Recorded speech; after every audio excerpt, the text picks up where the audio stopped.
Hola, ¿qué tal? ¿Cómo están nuevamente? Eh, eh, Vengo a traerles el día de hoy una sesión en torno a cómo desarrollar el análisis de una forma arquitectónica, una crítica arquitectónica con base solamente en la forma. Y vengo a explicarles este método de cómo desarrollarlo, un método que he estado desarrollando yo, que he estado conformando a lo largo de varios meses. Eh, yo soy un interesado mucho del análisis teórico de la crítica, ¿no? Más bien. Y por consiguiente, he estado yo formulando una serie de formas de cómo desarrollar críticas. En este caso, les vengo a compartir esta manera particular o personal de cómo desarrollarlo, denominado conceptos divergentes, ¿no? Y bueno, sin más preámbulos, vámonos a conocerlo, ¿no? Esta crítica arquitectónica, ¿cómo se desarrolla? Bueno, esta crítica se desarrolla con base en el análisis de seis categorías de análisis de conceptos divergentes o conceptos opuestos, no contrarios. Este, ¿De qué se trata esto de identificar o de valorar? ¿Cuál es el objetivo de hacer una crítica con base en estos conceptos divergentes? Valorar qué tan cercanos o alejados están o está un proyecto arquitectónico de la manera de cómo se desarrollaba el proyecto arquitectónico eh, con base en un enfoque clásico, por así decirlo, como se hacía en el pasado, como lo hemos conocido que la arquitectura se hacía en el pasado, o si está cercano a la realización de un enfoque actual o contemporáneo, donde ya las características son totalmente contrarias a un enfoque clásico. En un enfoque clásico, la unidad del objeto arquitectónico era muy evidente, la composición muy regular, y hoy en día la arquitectura se distingue, se caracteriza porque el objeto arquitectónico ya no tiene esa unidad, ya es heterogéneo, ya inclusive la forma arquitectónica está basada en pliegues, ya no solamente en una forma lineal o concéntrica. Entonces ha habido una evolución del pensamiento y a la postre de la forma arquitectónica que parte de un enfoque clásico, que estamos hablando de la arquitectura griega, por así decirlo, o la arquitectura del Renacimiento, este, la Edad Media inclusive, y que poco a poco ha ido evolucionando o fue evolucionando hasta llegar a formas ya muy distintas, donde, insisto, esta unidad de la arquitectura se ha perdido para obtener otro tipo de características, centrarse en otro tipo de principios, ¿no?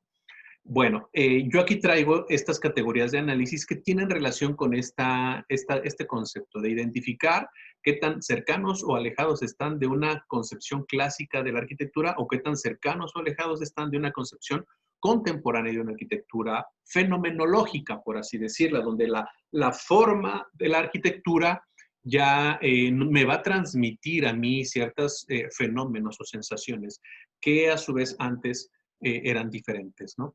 Entonces, ¿cuáles son estos conceptos encontrados? Bueno, la primera categoría es que el objeto arquitectónico sea contextual o acontextual. Ajá, que esté relacionado con el contexto o que no esté relacionado con el contexto. El segundo es que sea central o lineal. El tercero, que sea continuo o discontinuo. Me estoy enfocando a el análisis de la forma, ¿no? O sea, el análisis de una forma continua o una forma discontinua.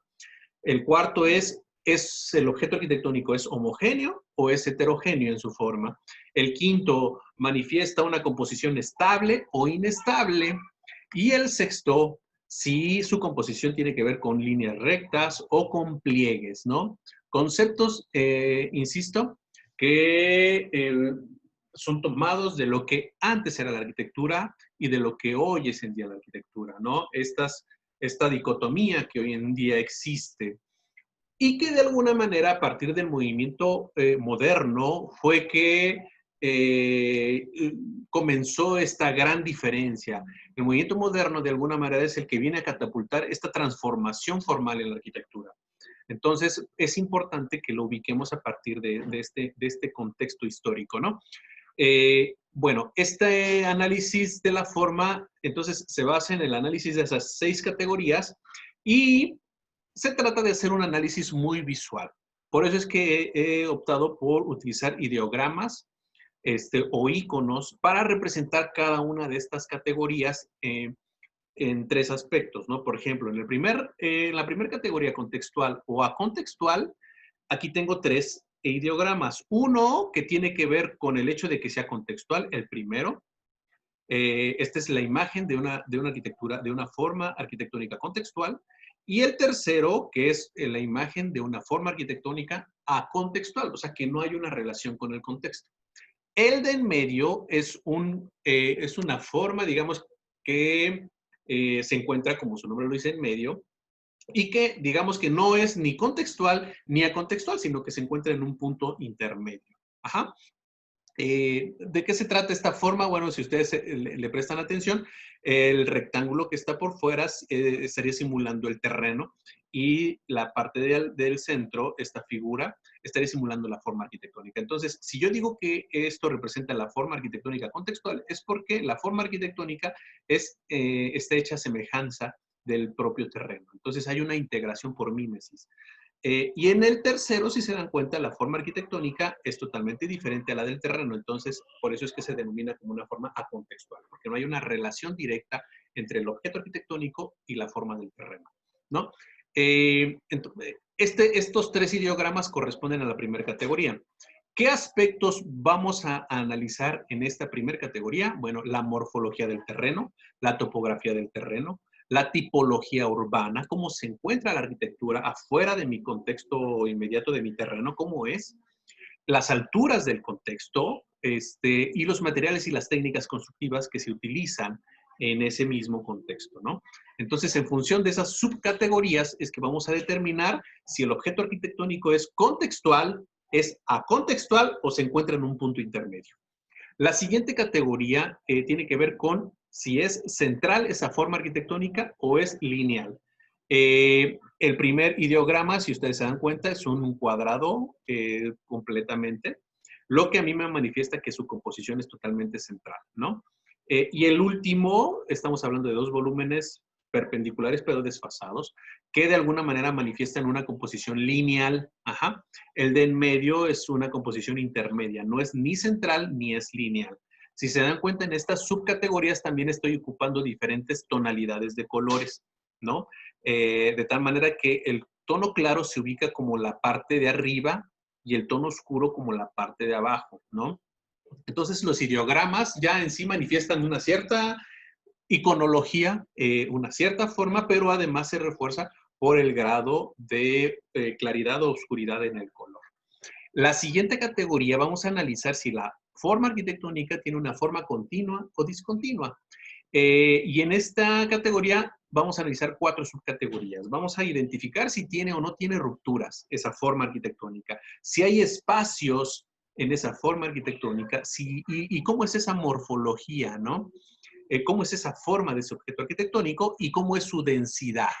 Yo al hablar de una densidad, por ejemplo, alta, quiere decir que es pesada esa arquitectura, que hay un dominio del muro sobre el vano. Y si, por ejemplo, si es ligera, la densidad quiere decir que hay un dominio del vano sobre el macizo, sobre el muro, ¿no? Son de los aspectos que vamos a estar analizando en el objeto arquitectónico. Su ruptura, si hay rupturas o no, si hay espacios en la misma forma, cómo es su morfología y cómo es su densidad. Y los ideogramas aquí están nuevamente, y este se identifica con un espacio, con una forma continua, esta con una forma intermedia y esta con una forma discontinua, ¿no? Entonces, estos son, digamos que los 3 ideogramas de esta categoría. La siguiente categoría se refiere a si vamos a identificar si la forma arquitectónica es homogénea en su composición, en su envolvente, o es heterogénea. Homogénea, ustedes lo saben, tiene que ver con el hecho de que sea similar, que sea parecido, ¿no? Si tenemos un edificio enfrente donde sus 4 fachadas son iguales, son simétricas y tienen la misma distribución, los mismos materiales, las mismas composiciones, los mismos colores, quiere decir que estamos frente a una obra arquitectónica homogénea. Si por el contrario son fachadas totalmente diferentes, donde hay composiciones diferentes, materiales diferentes, colores materiales diferentes, perdón, estamos hablando que es una forma heterogénea. Y, por supuesto, ubicamos una intermedia, ¿no? Estos son los tres ideogramas que se relacionan con cada una de ellas y los colores son colores naranja, más o menos. La quinta categoría es si es la forma arquitectónica, identificar si es estable, si conceptualmente hablando nos manifiesta una forma estable o una forma inestable, ¿no? La forma estable, estamos frente a una obra arquitectónica que tiene formas muy regulares, regularmente más horizontales que verticales. La forma horizontal a mí me manifiesta estabilidad. La forma vertical me manifiesta inestabilidad. Y más si, por ejemplo, está vertical y además inclinada, pues estamos entonces frente a una composición inestable. Si es una composición intermedia, pues aquí el ideograma lo manifiesta, ¿no? Entonces, este punto se va a encargar de analizar estos conceptos. Vamos a analizar la estructura, vamos a analizar la verticalidad y vamos a analizar de igual manera su densidad, cómo se encuentra esa densidad. Y vamos a identificar si a través de estos tres subcategorías la ubicamos como estable, intermedia o inestable. Y una sexta categoría que tiene que ver con identificar si la composición es recta, con base en una forma recta, o con base en pliegues, ¿no? Dentro de esta categoría encontramos tres subcategorías. Vamos a buscar si cuenta o no tiene, o cuenta con alguna dirección, si se manifiesta la dirección en su composición, cómo es su morfología y si existe o no contraste, ¿no? Estos son, digamos que las subcategorías. Y bueno, aquí están los ideogramas con las que los vamos a relacionar. Yo al plantear ideogramas, lo que quiero es que cuando se haga una crítica arquitectónica bajo esta metodología, me pongan, me identifiquen a qué icono, a qué ideograma pertenece ese objeto que están ustedes analizando, a qué color, a qué tonalidad de color pertenece, ¿no? Y que me hagan unos breves comentarios. Y, bueno, ahorita en el ejemplo se los voy a mostrar, ¿no? Aquí ya viene una explicación un poquito más a detalle de las categorías y de los aspectos que estamos analizando. Esta categoría yo la relaciono con una frase de Rudolf Ahrenheim que dice: la obra de arte está lejos de ser tan solo imagen de equilibrio. Así como el énfasis de vivir está en la actividad dirigida y no en el reposo vacío, también el énfasis de la obra de arte no se halla en el equilibrio, la armonía y la unidad, sino en un modelo de fuerzas equilibradas, ordenadas y unificadas. ¿Por qué pongo esto? Porque para mí es importante saber que hablar de que una obra arquitectónica está en equilibrio con el contexto no necesariamente significa que sea contextual la obra arquitectónica. No necesariamente significa que la forma del objeto arquitectónico es similar a a la forma del contexto. La forma del objeto arquitectónico está mimetizada con el contexto, no necesariamente. Ajá. Digamos que de esa manera vamos a hacer que se integre a la forma del contexto, pero no necesariamente va a ser la única manera en la que podamos hacer que nuestro edificio esté en armonía con el contexto. Por eso es que digo que, como lo menciona Rudolf Ahrenheim, que otra forma en la que también una obra arquitectónica puede estar en armonía es que haya un modelo de fuerzas equilibradas. Ajá. ¿A qué me refiero con esto? Imagínense que están ustedes frente a un acantilado, como lo había comentado en una clase pasada, en una sesión pasada, y que tiene una vista espectacular, ¿no? Entonces a ti el contexto te sugiere que debes de aprovechar esa vista. La topografía a lo mejor va a estar muy inclinada, ¿no? Muy rocosa. Entonces, no necesariamente la manera como yo me voy a contextualizar va a ser haciendo una forma escalonada, puede ser una forma contraria, contrastante, donde a lo mejor aproveche yo perfectamente esas vistas, aunque yo no me integre a la estructura del terreno, a la topografía del terreno, haciendo un proyecto escalonado. Pero sí me estoy integrando en el sentido de que esa fuerza que a mí me está ejerciendo el terreno, al tener una vista espectacular, yo la estoy aprovechando a través de un ventanal enorme, ¿no? Para aprovechar precisamente esas vistas. Entonces, ya estamos hablando que hay un equilibrio de fuerzas entre lo que yo estoy proponiendo a partir de la forma arquitectónica y entre lo que el propio terreno me está manifestando. Entonces, a veces, no necesariamente podemos decir que una obra arquitectónica está en equilibrio cuando se adapta miméticamente al contexto. Puede ser una integración por contraste, porque hay un equilibrio de fuerzas, ¿no? A eso es a lo que me refiero, y a eso es a lo que se refiere Rudolf Arnhem. Y bueno, aquí están las 3 categorías o subcategorías, ¿no? Central o lineal, Geoffrey H. Baker, en Análisis de la Forma, un libro donde hace críticas en torno a proyectos de Le Corbusier, nos plantea que las configuraciones centrales, como la esfera y el cubo, conservan el equilibrio de fuerzas de modo distinto a las líneas, cuya fuerza dominante posee energía y dirección concretas. En este mismo sentido, también acota, los cuerpos centrales sugieren reposo y estabilidad, al contrario de los lineales que implican acción, ¿no? Y bueno, aquí están los ideogramas. El primer ideograma tiene que ver, el de la izquierda, con una composición centralizada, y el de la derecha como una composición lineal, ¿no? El intermedio tiene de las dos, ¿no? ¿Qué vamos a analizar aquí? La proporción, la organización de los elementos y la dirección. La forma continua o discontinua, Ricardo Malagón nos plantea, lo cito textualmente, el espacio continuo no presenta rupturas, vacíos o cambios de densidad en ningún punto, lugar a determinación espacial, a diferencia de lo que es el espacio discontinuo, el cual se constituye por lo opuesto, al presentar rupturas, vacíos o cambios de densidad, ¿no? La densidad ya habíamos dicho que tiene que ver con el hecho de que sea ligera o pesada, ¿no? Esa arquitectura. Si ustedes se dan cuenta en este diagrama, pues es una forma totalmente continua.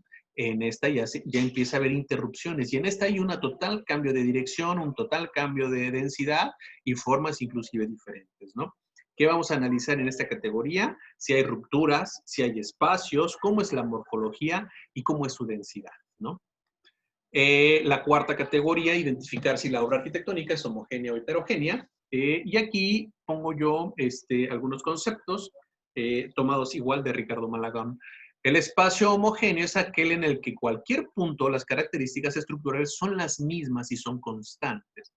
¿A qué me refiero a qué se refiere él con características estructurales?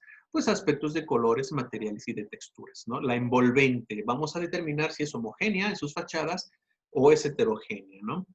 ¿Qué aspectos o qué categorías de análisis? La estructura, la envolvente y el espacio. ¿Cómo es su estructura? ¿Su sistema constructivo? ¿Qué tipo de sistema constructivo? ¿Es único en toda la obra arquitectónica o tiene diversos sistemas constructivos? ¿Cómo es su envolvente y cómo es el espacio interior? La quinta, identificar si esa obra arquitectónica es estable o inestable. Y aquí pongo un concepto que tiene que ver con cuestiones estructurales, ¿no? Desde el punto de vista estructural, las estructuras que al aplicar una pequeña carga o por sí solas pierden el equilibrio, se dice que son inestables. Las estructuras bajas y anchas son más estables que las altas y delgadas. Esta es una definición estructural. Sin embargo, lo que estamos analizando no es un aspecto estructural, sino un aspecto de la composición, una parte conceptual. Por eso es que enmarco desde el punto de vista arquitectónico, el concepto, en este caso estable e inestable, tiene que ver con la imagen que proyecta, ¿no? No tanto así de que se vaya a caer, el de que sea inestable la estructura. La arquitectura evidentemente tiene que ser estable, pero hay formas que nos sugieren o que nos manifiestan inestabilidad, y en este caso es lo que tendremos que analizar, ¿no? ¿Qué categorías de análisis? Vamos a analizar su estructura, si es vertical o horizontal, y su densidad también, ¿no? Y la última, que tiene que ver con si es la forma recta o si es en pliegues, ¿no? Y pongo aquí igual una acotación, una nota de Josep María Montaner, del libro de formas arquitectónicas que tiene, que dice: frente a la frialdad de la razón cartesiana, que confundió la distinción entre las partes de la posibilidad real de su separabilidad, las formas del barroco consiguieron aproximarse a la ubicuidad de lo viviente, a la sintonía entre la máquina y el organismo. ¿Por qué plantea él esto? Porque el ser humano, en su organismo, por naturaleza, no es recto, tiene pliegues, tiene cambios de dirección, tiene curvas, es orgánico. Entonces, el que plantea que en épocas pasadas, todo se basaba el diseño en una composición cartesiana, ¿no? Eje X y eje Y. Y esa composición cartesiana pues estaba alejada de la naturaleza del propio ser humano. Ya con las edificaciones o con estas formas de pliegues, digamos que ya hay una aproximación al hecho de lo natural del ser humano, ¿no? Y bueno, también dice que la teoría de los pliegues se acerca tanto al exuberante y vivo de la naturaleza como a la imprevisibilidad de sus acontecimientos. Hay una teoría que se llama así, la teoría de los pliegues, pliegues y rizomas, una teoría contemporánea ocupada por diversos arquitectos contemporáneos que estaremos analizando también más adelante. ¿Qué aspectos se van a evaluar? La morfología, la forma, obviamente, del objeto, si tiene o no una marcada dirección en un solo sentido o en diferentes sentidos, y si existe o no contraste en su forma, ¿no? Bueno, ahora les traigo yo el ejemplo de hacer una crítica arquitectónica bajo esta metodología, ¿no? Primero que nada, vemos en la parte superior un collage fotográfico del objeto arquitectónico en cuestión, de sus plantas arquitectónicas. Por aquí tenemos un isométrico y también hay un par de cortes, 3 cortes más bien, donde visualmente ya podemos identificar cómo es esa obra arquitectónica. En este caso, la obra que yo estoy analizando es la Casa Estudio de Diego Rivera y de Frida Kahlo. Una obra arquitectónica que se enmarca en el movimiento moderno en México, ¿no? Y que se constituye como una de las primeras obras del movimiento moderno abanderada o desarrollada por Juan O'Gorman, ¿no? Bueno, posteriormente de este análisis o recorrido visual del objeto arquitectónico, en la parte izquierda está ya una descripción, ya nos empezamos a adentrar a una descripción, y es una descripción corta, ¿no? Pongo caso estudio de Diego Rivera y Frida Kahlo, el año en el que se hizo, 1932, la ubicación, la Ciudad de México, en México, y el arquitecto Juan O'Gorman, ¿no? Y una breve descripción. Dice, se desarrolló en el año 1931 y se concluyó en el 1932 por encargo del pintor Diego Rivera. Pertenece al estilo, ya estoy planteando también a qué estilo pertenece. Pertenece al estilo funcionalista, un movimiento moderno. Dentro de sus características generales encontramos su volumetría elaborada a base de 2 bloques prismáticos simples de concreto, independientes uno del otro, y comunicados mediante un puente en la azotea. Incorpora 2 tipos de cubierta, por un lado plana de concreto aligerado y por otro la de tipo industrial, ¿no? Esta cubierta de sierra que se relaciona mucho con la industria. Sus ventanales son de forma horizontal en su mayoría. Al interior hace uso de la planta libre con espacios ampliamente iluminados. Hay una variación en la escala de los volúmenes y en su color, ¿no? Se identifica perfectamente, en este caso, por ejemplo, cuál es la casa de Diego Rivera, que es la más grande, y cuál es la de Frida Kahlo, que es la más pequeña, ¿no? Y ahora sí ya vemos las categorías de análisis de lo que estuvimos explicando, ¿no? Primer punto, identificar si es contextual o acontextual. Yo lo ubico en una parte intermedia, no es ni contextual ni acontextual, y coloco aquí, me ubico entonces con un color negro sobre este color, y aquí pongo yo el icono de ese ideograma intermedio. Y de los puntos que me piden a mí que yo analice, aquí pongo un breve comentario, ¿no? Tiene líneas rectas, su topografía es plana, es de formas regulares. El cuarto punto que tiene que ver con las alturas del contexto, pongo que es de 2 y 3 niveles de obra arquitectónica. Y también el quinto que tiene que ver con los materiales, yo pongo que son muros de concreto y tabique repellados, ¿no? Entonces, es una muy breve análisis explicativo, pero que se refuerza con los ideogramas y con la tonalidad intermedia, ¿no? El segundo tiene que ver con identificar si la forma es centralizada o lineal. Yo la pongo que es lineal totalmente. Si bien son 2 objetos centralizados en su conjunto, porque estamos analizando el conjunto de la obra arquitectónica, aquí se observa más, se observa una forma lineal, ¿no? Completamente. Si estuviéramos analizando uno solo, entonces sí tendríamos que decir necesariamente que es una composición centralizada. Pero en este caso estamos analizando todo el objeto arquitectónico, todo en su conjunto. Entonces tiene una configuración lineal. Su proporción es 1:3, una parte del ancho por 3 partes de largo. Son 2 elementos separados lo que estamos analizando. Y podemos decir que tiene una dirección paralela al lado largo del terreno, ¿no? El tercer punto de esta segunda categoría, pongo ese comentario, que es paralelo al lado largo del terreno. Esto entonces, estos análisis cortos que yo pongo aquí, están en función, por ejemplo, para que entren más en contexto, este último que es lineal y pliegue, hay 3 conceptos que se están analizando: su morfología, su dirección y contraste. Entonces, acá yo lo pongo. La morfología es continua, sin cambios abruptos. Ajá, una forma continua. En este segundo análisis, la dirección, ¿cómo es? Bueno, aquí pongo que es una dirección constante en un solo sentido. Aquí se manifiesta, no es una dirección paralela a la acera de la calle.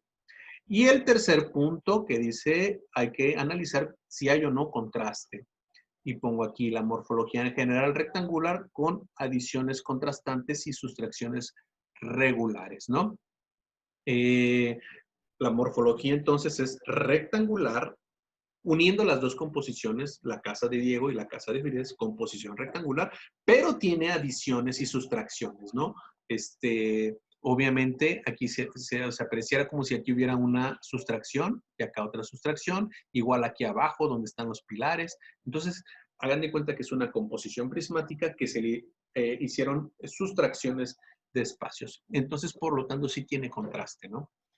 Y así nos vamos a todas las categorías, analizando todas sus subcategorías y haciendo una breve explicación de cada uno de ellos. Por ejemplo, en este caso, homogéneo heterogéneo, yo pongo que la estructura de concreto armado en todo el conjunto, su estructura es de concreto armado en todo el conjunto, su envolvente es homogénea en horizontalidad de vanos, pero heterogénea en composición de fachadas. ¿Por qué homogénea? Porque si se dan cuenta, tiene muchas ventanas horizontales. ¿Por qué heterogénea? Porque ninguna de las fachadas es igual. Todas son diferentes. Aunque tenga similitudes, son diferentes. Entonces, tiene de una y tiene de otra.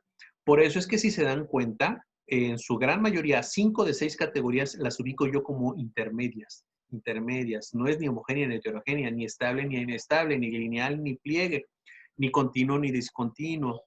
En esta sí está muy remarcado que es una configuración lineal. Es la única. Y en esta ni está contextualizada ni acontextualizada, está intermedia, ¿no? Esto a mí me da una conclusión final, que dice, si dentro de los 6 aspectos analizados se observa que 5 de ellos se ubican en un nivel intermedio, lo que nos sugiere que la obra se encuentra en la transición o punto intermedio entre un modelo clásico, donde la forma se encuentra bien definida, estable y homogénea, y uno donde la forma deja de perder unicidad para enmarcarse en un modelo discontinuo, heterogéneo e inestable. Lo que yo les decía, el modelo, el movimiento moderno se ubica como esa transición entre lo clasicista y, digamos que lo irracional, entre lo lógico y lo ilógico, entre lo recto y lo discontinuo. Es una transición el movimiento moderno. Por eso es que lo estamos ubicando, nos estamos dando cuenta que este proyecto se ubica en un punto intermedio, ¿no? Y bueno, de esta manera es como se hace este análisis de una obra arquitectónica con base en un análisis formal de conceptos divergentes o conceptos contrarios, ¿no?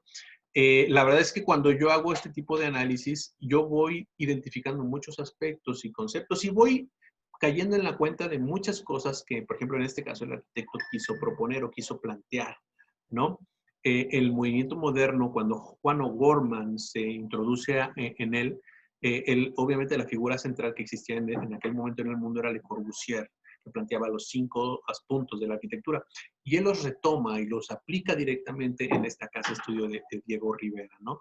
Además de que integra o incorpora aspectos ya muy nacionales, ¿no? Muy propios de México, obviamente, por ejemplo, con esta vegetación muy autóctona, con estos colores vivos, ¿no? Que son ya aspectos que tienen que ver con lo local de nuestro país, ¿no? Entonces él integra este movimiento moderno a una tradición nacional, una tradición nacionalista, ¿no?